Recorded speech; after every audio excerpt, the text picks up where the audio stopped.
Hello. It is currently 1:44 in the morning. I can't sleep. So I will be thinking and speaking instead. I have some music going. I don't know if you can hear it, but I wanted to listen to something that wasn't like as piano-y, if that makes sense. Okay, I think you can see me a little better now. Not that it really matters, but yeah. Okay. And I have tea with me. This is like I've never had this one before. Wait, I can't like see properly. Give me a second.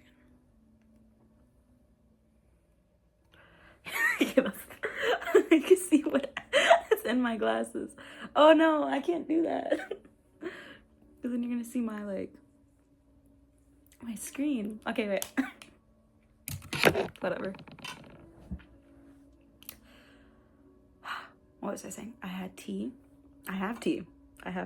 And it's this like honey chai vanilla dream or like something, you know how like white people like advertise it to be like something really cool and hippie, but it's like quite literally just like normal chai for brown people. I don't know, like that just, it always rubs me the wrong way because I'm like, yes, great marketing, but like for once I'm not like the direct audience for a product.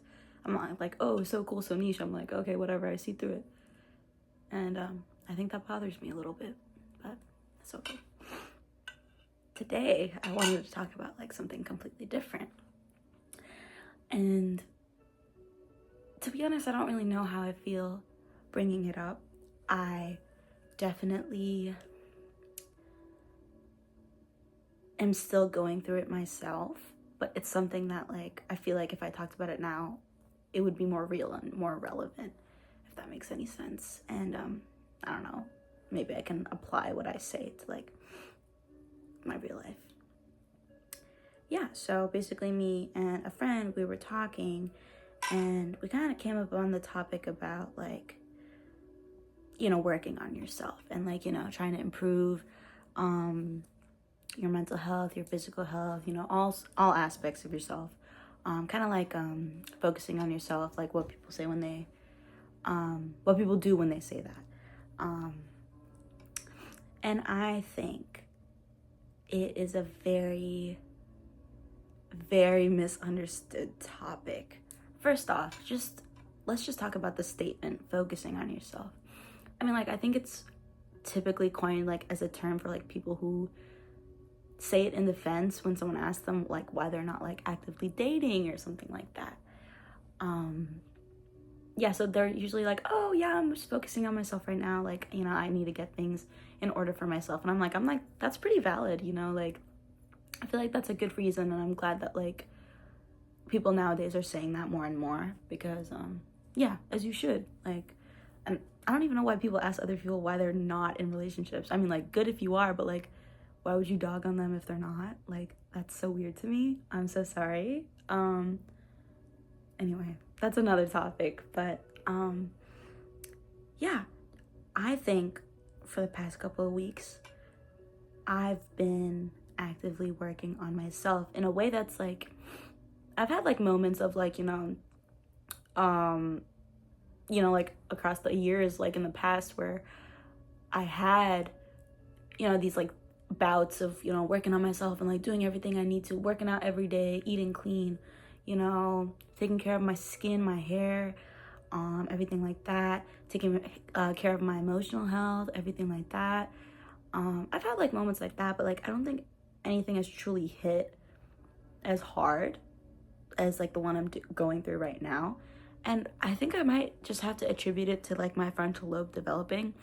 There's quite literally no reason that I can see that's like different other than that. So go me, yay. I hope y'all's are too. Period. Okay. I'm sorry.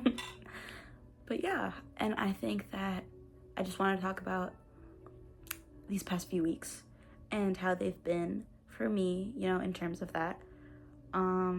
So yeah, I think that I've really taken the phrase, like focusing on yourself, like away from like that super individualistic, like kind of like I do everything by myself, like kind of like that independent mindset that like kind of stems off of like that defense of like, oh, this is why I'm not dating, this is why, you know, because I have shit to work on. And I feel like I've kind of moved it away from that, and I've kind of like,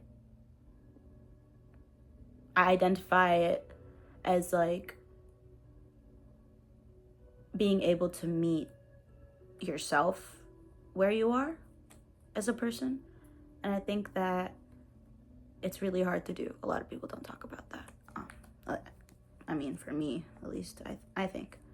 Because it requires you to, if you're doing it right, I guess working on yourself right, yeah, it requires you to like re-encounter past selves or parts of yourself that you would push down in any other circumstance, or like, you know, parts of you that are not that great, you know, or, you know,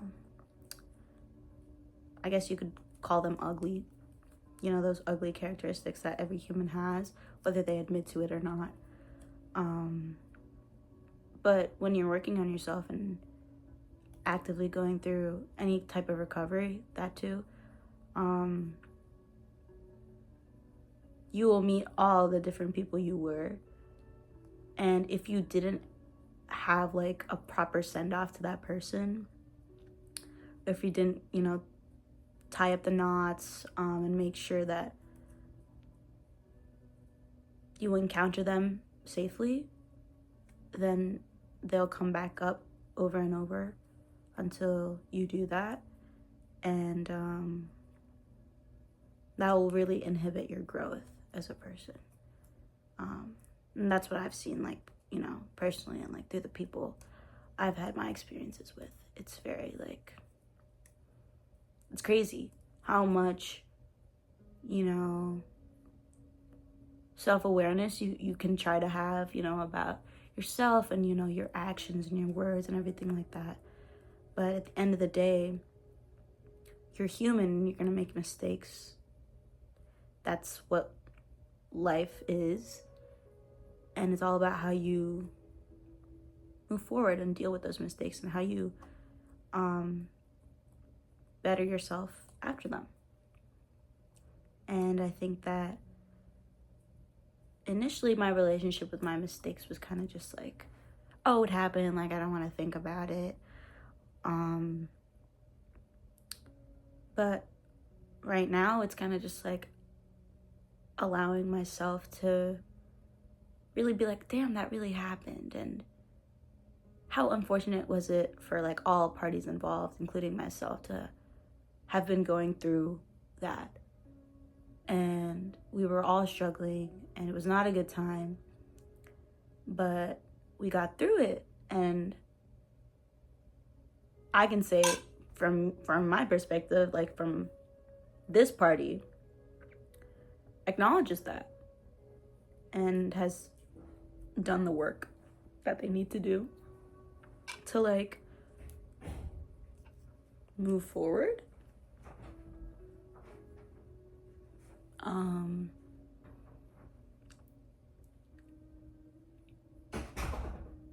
But sometimes I really think about it. Sometimes I'm really like, I don't know whether I have any right to move forward. It's very tough when you tie yourself so deeply to like these mistakes that you made and have a lot of guilt and shame about it. Or even you can think about it for the good moments, like, you know, oh, I miss those good moments, those things will never happen again, like I'm in a different place in life right now, I'm a different person right now. You have all these things that are kind of telling you to like not appreciate them, but there's something to appreciate in the bad, the good, the ugly, everything. And that's kind of like what has helped me go through these past few weeks. I think I've been moving for myself more. you know, putting myself first and not making myself readily available, which kind of means like I feel like for the people in my life, I really love them and adore them. So if they need me, I would drop anything and everything to like help them. But sometimes that's kind of counterintuitive. I can't really be there for them, and that's okay that I can't, because I need to be there for myself sometimes. So yeah, I think all of that kind of is what is helping me these past few weeks. I would say it's like it's moving me forward. It's giving me momentum, I feel like. And yeah, like I said before, this growth period, this growth era is kind of like very new. I've never experienced anything like this before, so you know, I'm just grateful. I'm just really grateful that I get the chance to experience it. And yeah, I think that's where I'll end today. I did not drink this tea, but it just kept me company. If you get it, you get it. Okay, period. Bye.